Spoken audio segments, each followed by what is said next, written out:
So, hey YouTube, Sunday evening, haven't posted in a couple of days, and doing an axle, a lot of time is spent, shimming and checking your backlash, your pinion depth and everything, and that's the majority of what I've been doing, with the exception of a few other items I'll talk about in just a minute.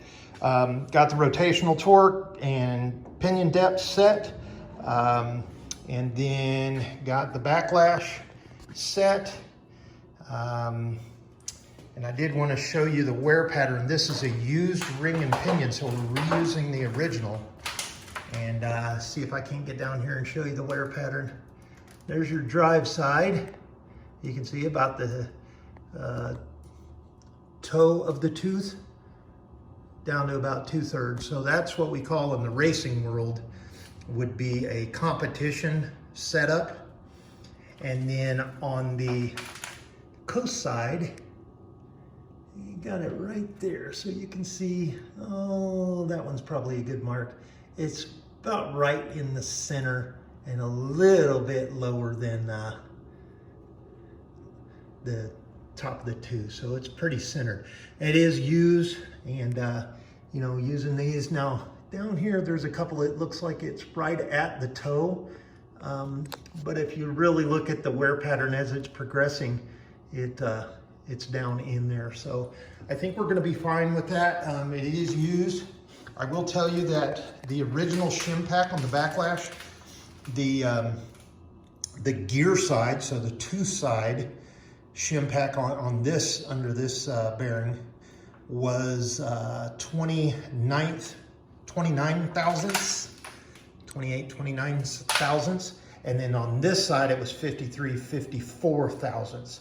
So, that adjusts your toe and heel, and of course how deep in the tooth the pinion rides. The pinion itself, the inner pinion bearing that would set about right down in here, there were two 8/1000ths shims. In order to get the rotational torque, I had to remove all of those shims with the new race. I don't know, I measured the race, it was the same and everything, but for some reason, anytime I put a shim in there, it just completely didn't allow me to adjust this. And of course, you've got your shim pack on top of the sleeve,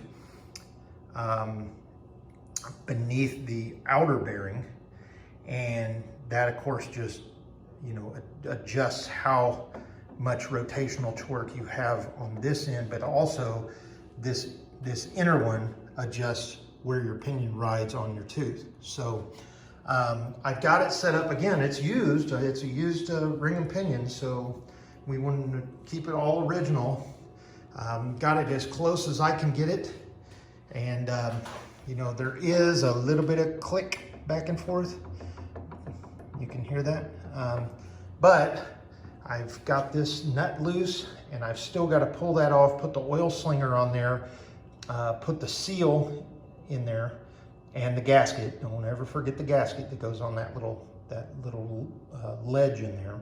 Then the seal, then put your yoke on.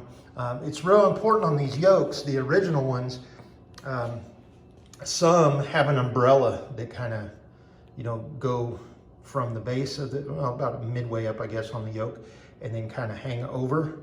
But with these early axles like this, you see this big kind of block that juts out here. There's no way to adapt a ladder style yoke onto this Dana 23, the early ones. So they use a little groove, and where this juts out, where I'm pointing at, on the bottom of that, there's a little groove in there. Make sure when you're rebuilding these, you get a screwdriver and a wire brush and you clean that groove out, because your oil seal lip sits up inside of that. And so that's all been cleaned out.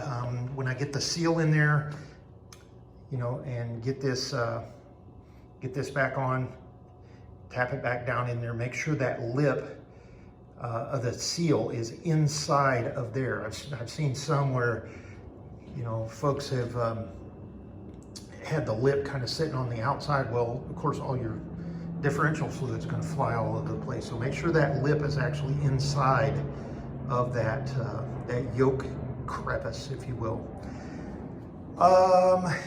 Did not paint the yoke. It cleaned up really nice. And then of course we'll get new clamps for the U-joints here. The one thing I did want to point out when you folks are working on these, you know, over the years, the manufacturers, again, axle is upside down, but over the years, the manufacturers have moved their drain plugs around on their differentials. Some are right down here, you know, and of course the bottom low point of the axle would be over here, or vice versa, or some of them are on the sides, way down, you know, on the low point over here, and then inside the axle, it's got kind of a ramp built into it.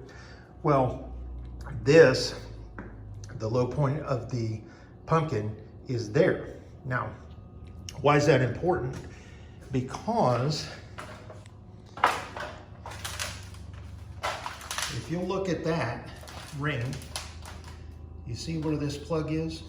Right on top of your teeth. The reason I bring that up is if you ever salvage an early style axle that has the plug here above the teeth, and that hole has been stripped out, or the plug itself has been stripped out, and you crank that down in there trying to get a good seal, all that's going to do is crank it right through the housing, right into your teeth of your ring gear. And either it's going to lock up and it's not going to move, or it's going to move for a while until everything heats up and this gear shaves that plug, or it just breaks your teeth off of your ring. And then of course, as it's rotating, it's going up into your pinion spiral.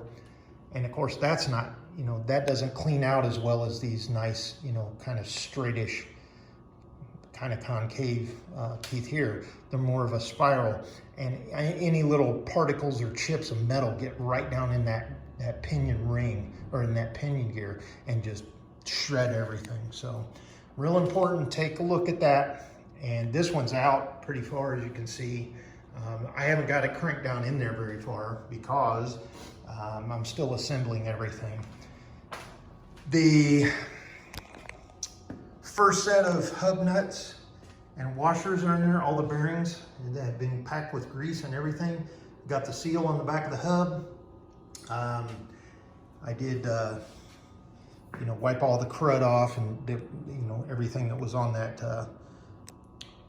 axle shaft where that seal would ride. Wasn't any, you know, rust or anything like that, so that seal's going to have a good seal on the axle, between the hub and the axle. The brake pads are in there, the springs, the cylinder.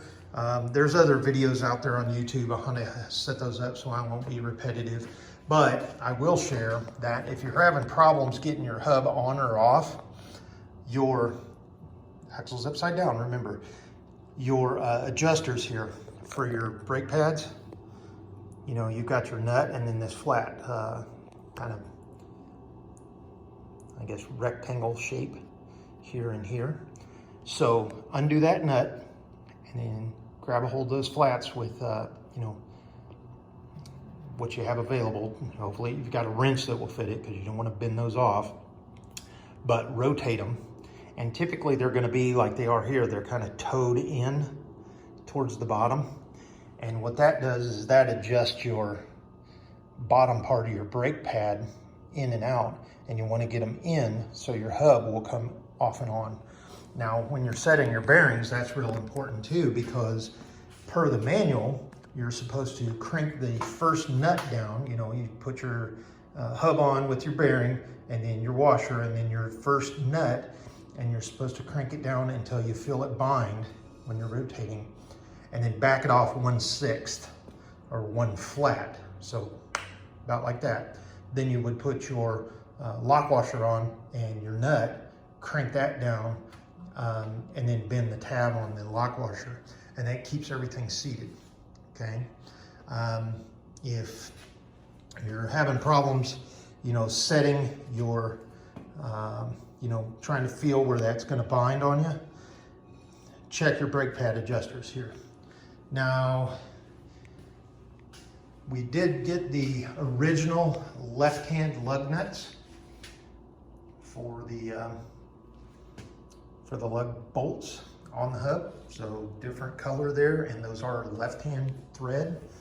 And then on this side, they are kind of a silver, so those are right-hand thread. So everything back to original. The one thing I did actually go to an auto parts store and purchase, remember when I took the brake plate off of the axle? And I think it actually was on that side. But when I was undoing these bolts and these nuts, one of the washers just disintegrated. So I did go get new lock washers, 5/16, and they're kind of a brass color, so it matches here. I thought that was kind of a tongue-in-cheek, just to, oh, why do you have different color washers on there? Well, just to match. Actually, those were purchased at a Napa. I didn't want to wait on shipping. You know, a lock washer is a lock washer, black, brass, but they are hardened, so they'll last for a little while. There's no specs for torque on a lot of the parts in this differential, but if you go on the forums and you actually read about the size of bolts and the hardnesses of bolts, you will find eventually you'll find the torque specs. So there's no torque spec on these. I set them for 22 foot-pounds.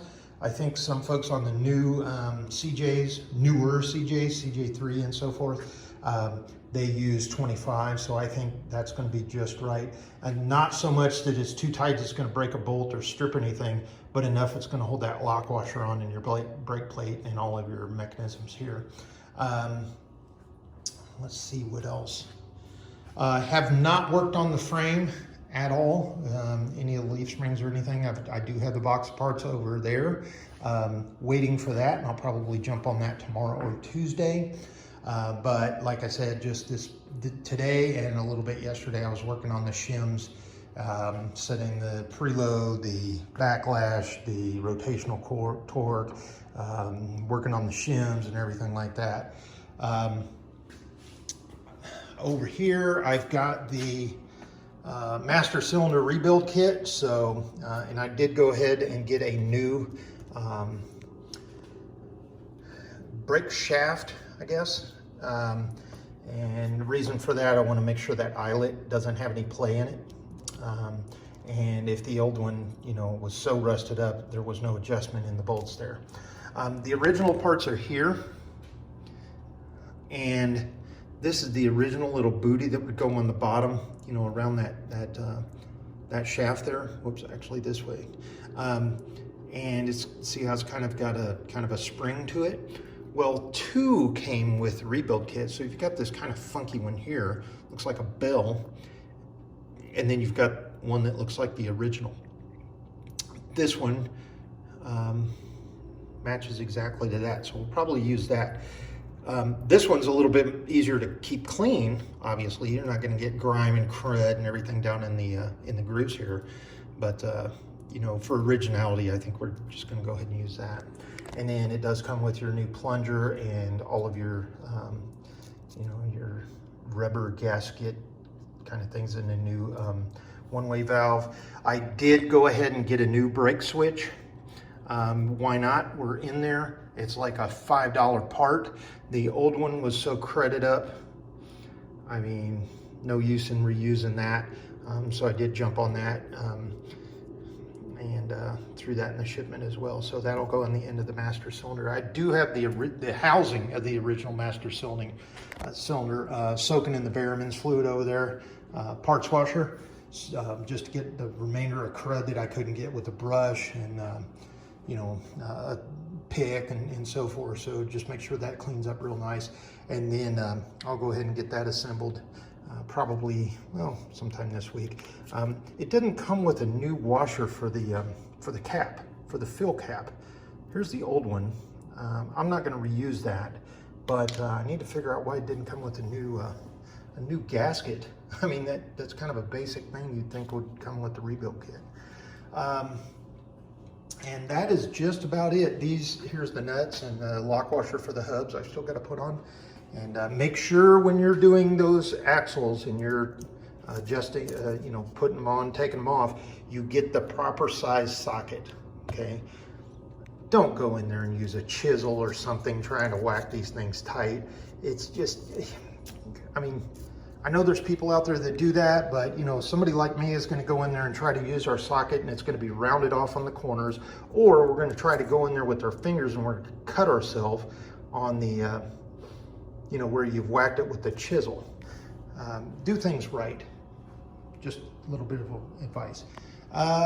Okay, with that, it's going to be a short one here. And then when I pick up, you'll probably see the axle back in on the leaf spring and the shocks back on. I did get the preformed brake line kit for both the rear axle, which is in the box, and then the one that would go down the frame from the rear axle over to the master cylinder. Now, when I get into the front differential here is when I'll order and I figure out what kind of parts and what kind of condition that's in. That's when I'm going to order the parts, the brake line and all of the bushings and seals and everything that would go up in this front end of the vehicle.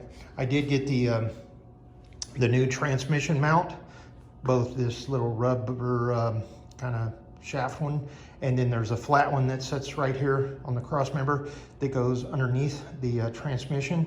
I did get those, and then I got the new engine mounts, and they're sitting right over there in the box. So most of the parts that I need to get the frame back together are here, with the exception of the front axle, like I was talking about. So once I jump into the front axle and I get those parts ordered, then I can clean everything, and I'll probably get that axle over here on this little, our workbench.